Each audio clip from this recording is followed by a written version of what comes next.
Florian Gazan nous a rejoint, président de ASFIR 30. Voilà, c'est compliqué, hein? ACFIR. ACFIR, bah voilà, comme ça on y comprend plus les choses. Voilà. C'est la deuxième édition de l'Altitude Tour Gare Féminin 2025. J'ai envie de dire, c'est une jeune course. Alors, c'est une jeune course et une jolie course, puisque l'année dernière, on est parti en régional. On avait accueilli déjà une trentaine de concurrentes pour un départ, c'était déjà bien, avec deux équipes nationales. Et cette année, nous sommes passés au niveau supérieur, donc le niveau national pour la Fédération de cyclisme, avec cette fois-ci environ 5 concurrentes qui seront au départ cette année. Alors, pour que le commun des mortels comprenne bien un petit peu, parce que tout le monde ne connaît peut-être pas le cyclisme, en tout cas, on connaît le Tour de France parce que c'est un événement mondial, on va dire, mais on ne connaît pas ces petites courses comme ça. Quel est leur rôle et quelles sont leurs importances au sein, je pense, de la Fédération française de cyclisme? Alors, leur rôle, là, nous, on avait créé déjà l'association pour valoriser le sport féminin. Donc, on le sait tous, il y a déjà quelques éditions de ASO qui a fait partir le Tour de France Femmes. Ouais. Une course qui est de plus en plus regardée maintenant et encouragée sur le bord des routes. Et nous, notre devoir, c'était aussi de mettre en valeur les équipes nationales qui, par la suite, pour certaines, avec des concurrentes qui ont roulé sur le Tour de France ou qui vont y aller dans quelques années ou dans quelques voilà dans quelques années et puis mettre en valeur ces jeunes sportives, on le sait tous pour la plupart qui ne sont pas payés pour faire ces compétitions. Les clubs n'ont pas les moyens pour le moment de les rémunérer. Et voilà, il faut encourager ces demoiselles, ces mamans, pour la plupart, qui sont mères de famille et qui ont un métier à valoriser leur passion en leur créant ce genre d'événements. Voilà.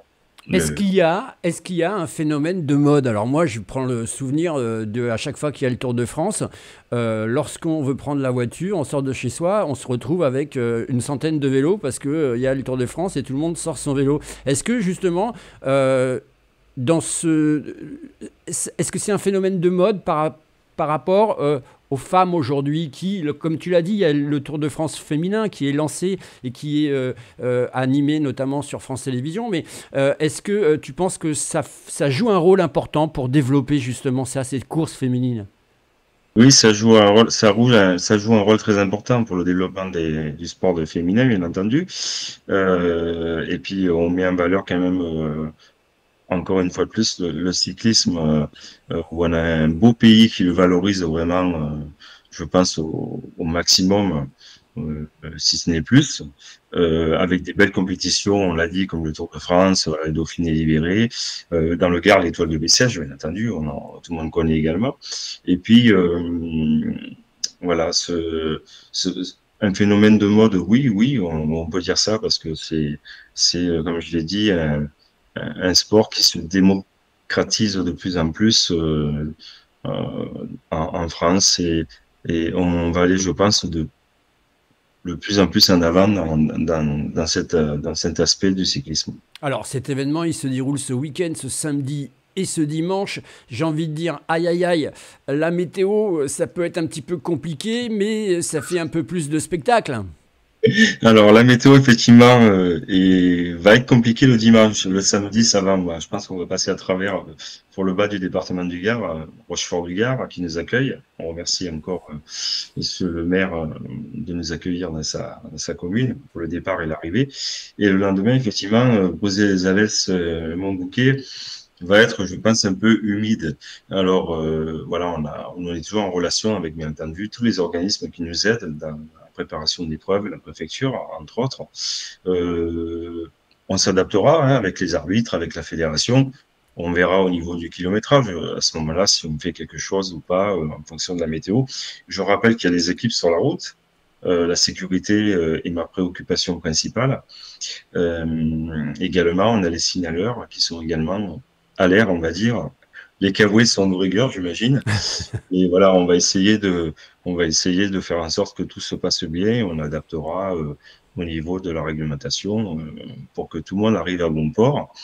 Et puis, ça sera la fête quand même. Il Alors, pleut, bon, il pleut, c'est embêtant, on est d'accord, mais voilà, c'est le cyclisme. Hein. Une équipe encore ce matin m'a appelé pour me dire, eh bien, c'est pas grave, hein, c'est le sport, c'est comme ça, il pleut, on sera là quand même. Hein. alors Voilà. Et justement, ça fait plaisir de l'entendre. oui, non, mais alors justement, tu as dit un mot magique, sécurité, parce qu'en tant qu'organisateur, bien sûr que c'est important. Les gens se rendent peut-être pas compte ce qui est mis en place autour de ces deux courses qu'il va y avoir. Je précise, avant de te laisser la parole, pour nous parler de ce point qui est important, la sécurité. Il y a deux courses. Une course, la première, donc le samedi, qui fait 61 km 900, et la deuxième course qui fait 106 km 4. Alors, on va revenir juste sur ce point sécurité, parce que les gens ne se rendent pas compte. Ils se disent, bon, on va mettre un bénévole au carrefour là, un bénévole au carrefour là, une voiture avec un balai derrière pour signaler la voiture balai, et puis basta. Non, mais c'est pas que ça. Pas du tout. Alors, je tiens, par rapport à l'aspect des deux courses, c'est une seule course à étapes. Hein, c'est une seule épreuve à étapes sur 2 jours. Donc, il y a un classement général le premier soir et le deuxième soir définitif. Voilà, donc c'est style le Tour de France, hein, sauf qu'on n'est que sur 2 jours pour le moment. Ah d'accord, ça veut dire, Donc, alors pardon, je m'excuse, je te reprends, ça veut dire que c'est pas grave. ah non, parce que je suis pas dans le monde du cyclisme, hein, donc maintenant je commence à m'y intéresser un petit peu. Donc ça veut dire que c'est les mêmes concurrents qui vont faire les deux courses. Tout à fait, oui, c'est souvent D'accord. les mêmes concurrents qui vont faire les deux courses avec un classement général tous les soirs à l'issue de l'étape. Voilà, classement, meilleur grimpeur, sprint, meilleur jeune et classement général de la leader, bien entendu, de l'épreuve. Et effectivement, pour revenir à la sécurité, non, c'est pas juste deux voitures qui ouvrent la course et un camion qui ferme. C'est 34 motards sécurité engagés sur l'épreuve, Waouh. qui arrivent tous de main dans le Gard, avec une trentaine de signaleurs également en soutien.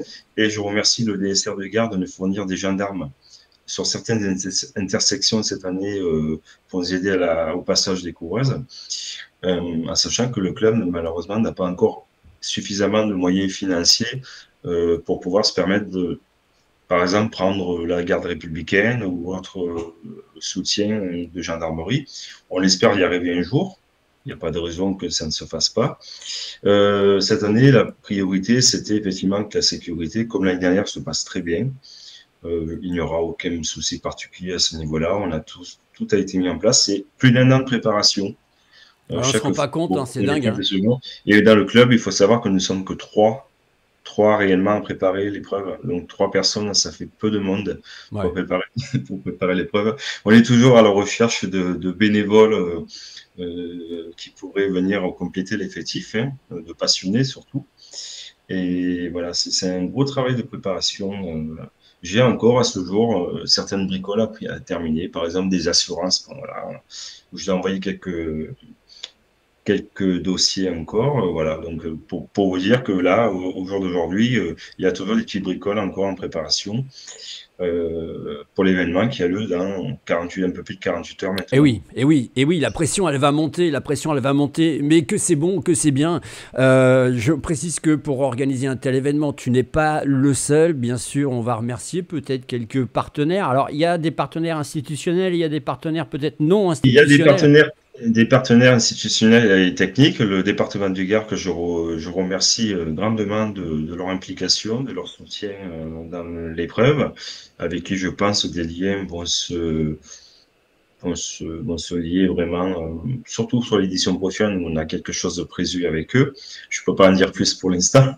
Ah, La région Occitanie également, hein, qui cette année voilà commence à s'engager avec nous et on remercie la présidente, Carole Dega, également, de commencer un petit peu à s'investir. Et je sais qu'elle aime le sport, surtout le cyclisme. Donc, je pense que ce sera la plus heureuse d'avoir une épreuve annuelle. Je tiens à le dire, que cette épreuve va devenir annuelle. Ce sera là d'accord. chaque année, avec une centaine de participantes, voire plus. Après, pour les partenaires, on a Citroën qui nous prête une grosse partie de la flotte pour le Gard.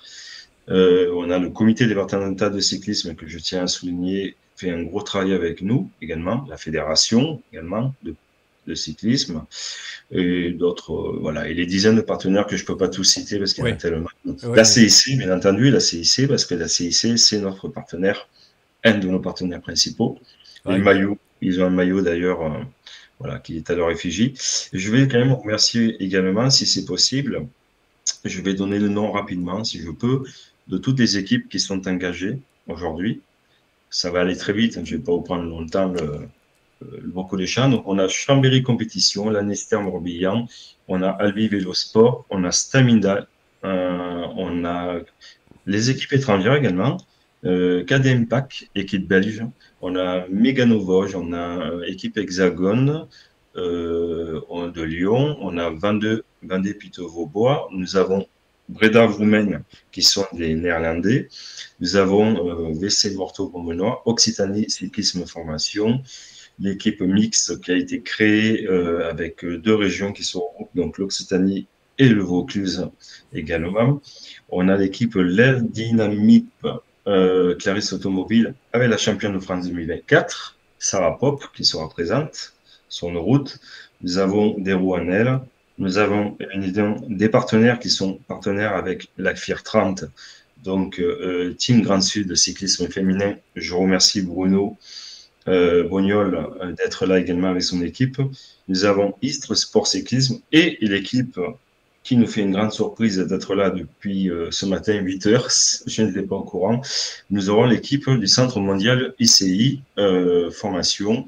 Donc, c'est une très, très bonne surprise pour nous d'avoir toutes ces équipes engagées. Ça représente à peu près une centaine de concurrentes. Alors, on va finir parce qu'on arrive bientôt à la limite du temps disponible. En 2024, c'est Chambéry Cyclisme qui a remporté la compétition? C'est Emma Comte qui a remporté l'ascension du Mont Bouquet. Et donc, cette année, je pense que Chambéry va vouloir, je pense, renouveler encore voilà, cette année. Donc, il y a un très, très beau peloton cette année. Je pense qu'il va y avoir une grosse bagarre sur notre gardoise. Bon, grosse bagarre et peut-être que ça va être une équipe de l'Occitan qui va gagner. On en saura un petit peu plus, bien sûr, dès ce week-end. Je vous rappelle que si vous voulez y assister, Rochefort-du-Gard pour l'étape numéro 1, Brouzé-les-Alès pour l'étape numéro 2, avec une arrivée au Mont Bouquet. Merci beaucoup, Florian. Merci à vous et puis à très bientôt.